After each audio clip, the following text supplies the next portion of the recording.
And welcoming David Carson. Mental health, the good, the bad, and the unobtainable. I see where you're going with this, David. So why don't you share your screen and rock on, as they are, as we say. Cool. So yeah, this is mental health, the good, the bad, and the unobtainable. So yeah, I'm going to be discussing mental health. As such, some of the content may be triggering. I'm going to try and make it short and sweet. It's only 15 minutes, so I'm going to try and cover as much as possible. So I'm not going to be going too deep in anything, but I'm going to touch on substance use and make mention of eating disorder. But won't be discussing things in any depth, and I will be referring to notes, but largely trying to keep it as unscripted as possible. So I'm going to do my best not to embarrass myself or our hosts. So who am I? I'm David. I'm not in any way qualified to be speaking about mental health, but so do your own research and speak to a doctor. I'm just coming at this from my own perspective. I've kind of been dealing with mental health most of my adult life, kind of struggled with depression a lot, kind of especially teens, early 20s. I had a stint on SSRIs and kind of feel like I've lost kind of a lot of my life to mental health. More recently, I'd had a bit of a stint with kind of burnout, anxiety, panic attacks, and ended up with beta blockers. I feel like I've kind of given mental health a fair shot, but largely found it's a bit broken, to be honest, and really not that helpful. So I'm glad it works for some people, but yeah, I think it's pretty broken, but I do think there's hope for it. So I'm going to cover that in a bit. Oh yeah, and I work in InfoSec. So I love InfoSec, but I think mental health and InfoSec do kind of go hand in hand together. I love that we're in such a kind of neurodiverse industry. There's room for everyone here. But I think if you're coming into InfoSec and you don't already have mental health issues, there's potentially some factors that might not be so kind on your mental health. We are kind of very paranoia-inducing, problem-focused industry. So yeah, data breaches, we've just kind of got to the point that they're a fact of modern life, and we've just kind of accepted that, and we're in the front lines, which, I don't know, not the nicest at times. As Gabe touched on yesterday, some of the language we use, like assume breach, zero trust, Ben mentioned it earlier, we're doomed, kill chain, like we do like our military terms, we kind of talk a lot about we're like as if we're at war, but if we're fighting somebody that's invisible, that we can't see, that it can be a bit of a struggle, and just need to be aware of these things. I'm not saying we should try and change the language we use, just be aware how some of these things might be influencing your own health. And yeah, we know too much. Like we can't use Meta, without worrying about the privacy trade-offs we're making. Like Black Friday's coming up, and years ago I would have loved to invest in like all these smart devices, the smart speakers, the doorbell cameras, but now they just end up seeming a bit creepy. You can't really relax around these things as much as a lot of other people would. I guess that's the kind of ignorance is bliss. And I think some of us in the industry have actually unfortunately seen too much, and some things that have been seen that can't be unseen, and that brings with it some trauma. So I'm coming at things from a kind of blue team perspective, and it's very much not if you're breached, it's when. Very much kind of on the defensive. You're trying to communicate something that might seem obvious, that's a big threat to the organization, but people might not care, they might not be interested, they might just think it's not their problem. And sometimes you're kind of in a position of being, I guess, the IT police, which could be quite alienating from your colleagues. Just sometimes I guess it can be strained relationships. And also you're limited to what you can talk about. There's a lot of things that you come across and you just want to shout from the rooftops, but you can't. I think it's much the same if you're from the red team. I'm personally got no experience in that side of things, but having spoken to some of my friends that work on that side, they're getting into things for that kind of hacking experience, that dopamine hit of popping shells, but they end up writing reports, focusing again on negative things. And maybe not so much recently, but a lot of travel, living out suitcases. And then there's InfoSec Twitter. I'm not going to shit on InfoSec Twitter. It's great. It is what you make it. But that kind of always being connected, it can be hard as well. You're getting information overload a lot of the time. It's that intersection between social and work that can kind of sometimes blur the boundaries of when work and play kind of start and stop. But yeah, I think very much InfoSec Twitter, or Twitter in general, it's like any other community. There's drama, just try not to get sucked into it.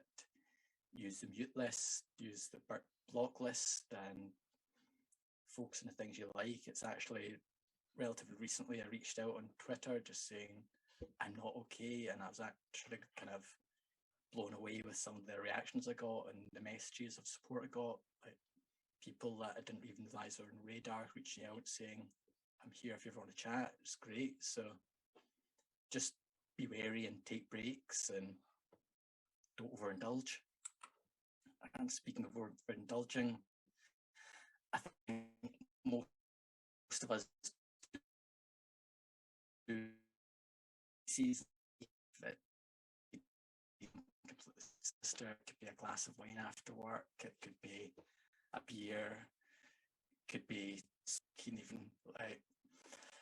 There's a lot of substances out there. There's some illicit, some not so illicit, some glamorized, some acceptable.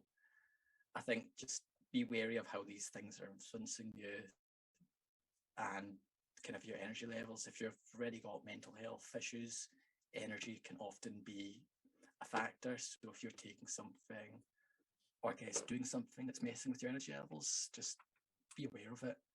And speaking of which, work can be a vice. If you've got problems that you don't want to deal with, work's a great escape. You just throw yourself into it. Ignore your responsibilities at home. Ignore your responsibilities elsewhere.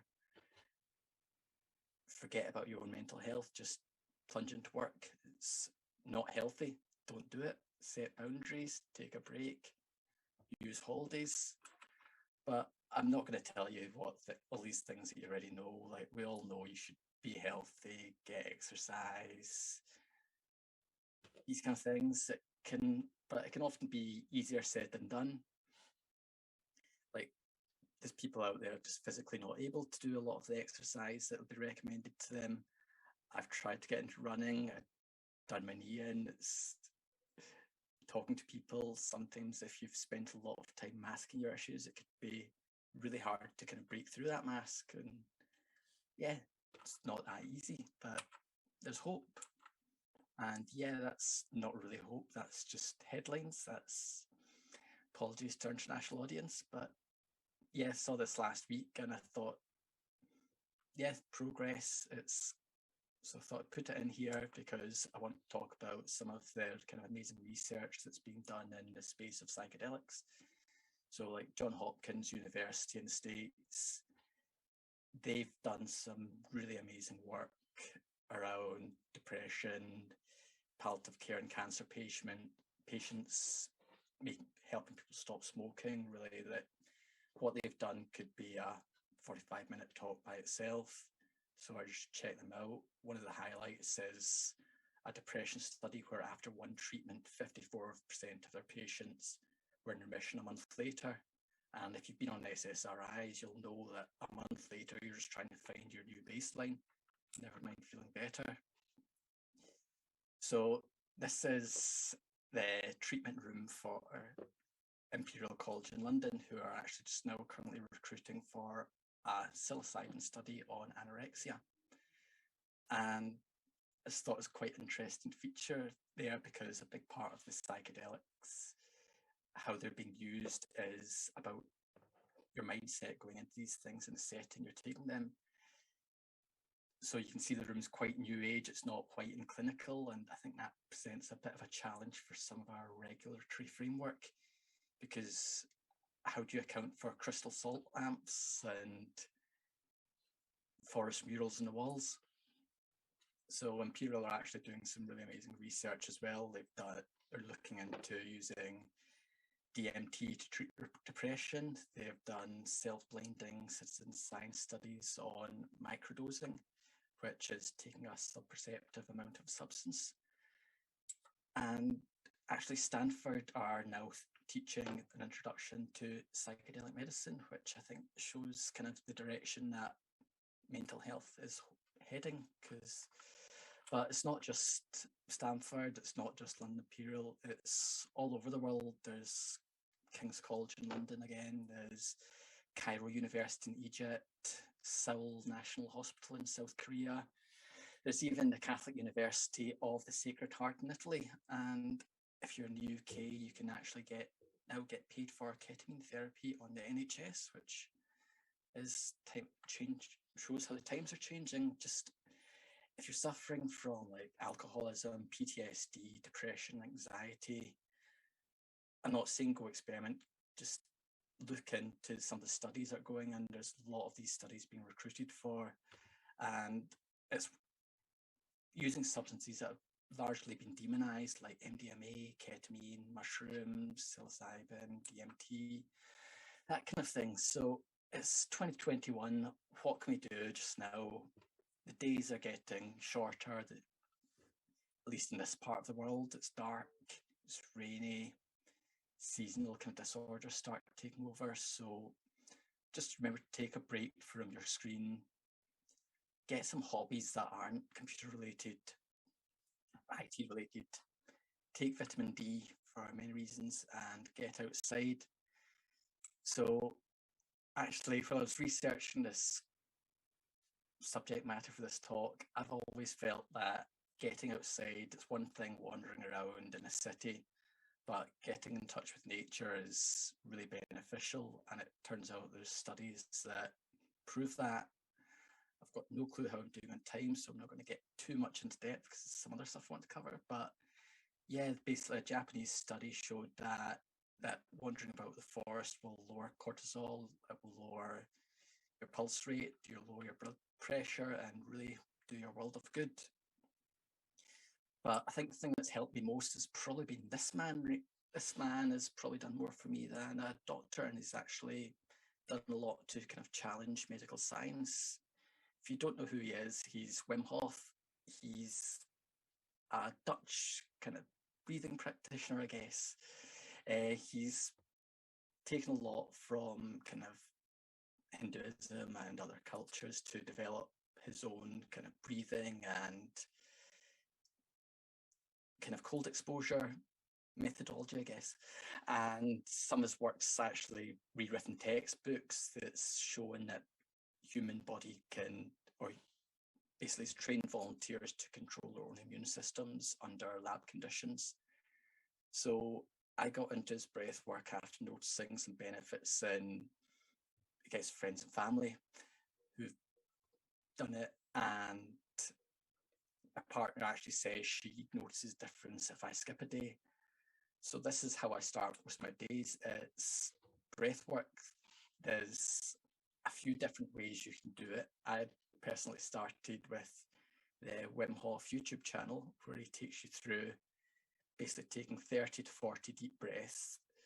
You're exhaling very forcefully. You're trying to fill up your lungs. And on the last breath, you completely empty your lungs. And then you just hold your breath. And just hold it until you feel the urge to breathe again. The aim's not to hold your breath, the aim's to breathe, but you can quite comfortably hold your breath for 2 minutes without much practice. And it just kind of helps clear your head. It gives you this kind of calm feeling. And I think it really actually sets me up for the day.